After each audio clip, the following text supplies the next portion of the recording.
I can say very happily and very proudly నా friend, my darling, నా brother, God gift brother అనుకుంటాను. నాకు ఎప్పుడు సపోర్ట్ చేస్తాడు. లవ్ యూ సో మచ్ రా డార్లింగ్. వచ్చినందుకు ఇంత బిజీలో యాక్చువల్గా ఓజీ వర్క్ జరుగుతుంది, గ్యాప్లో వచ్చి నా కోసం వచ్చినందుకు థ్యాంక్ యూ సో మచ్. నిజంగా నాకు చాలా చాలా అంటే తన గురించి మాట్లాడితే నేను ఎమోషన్ అయిపోతాను. But I'm very lucky to have him in my life. అంతే. Thank you so much. And ఏదే ఓజీకి మ్యూజిక్ కొట్టి చిక్కిపోయారా? మామూలుగా ఉండదు, అది మామూలుగా ఉండదు. అసలు చాలా బాగా వస్తుందని చెప్పాడు. తన మాటల్లోనే విందురు కానీ మీరు, ఎక్స్ట్రాడినరీగా ఉంటుంది వర్క్. అది చెప్పేదేం లేదు. లవ్ యూ సో మచ్ రా డార్లింగ్.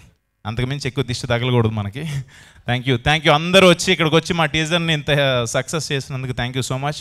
అండ్ అన్నయ్య ఇక్కడికి రాకపోయినా మీ అందరిని అడగమని చెప్పాడు ఓంకార్ అన్న. Thank you so much. అన్నయ్య సపోర్ట్ ఎప్పుడు నాకు వెనకాల నుండి చేస్తూనే ఉంటారు. Thank you so much once again. ఎవరన్నా మర్చిపోతే క్షమించండి.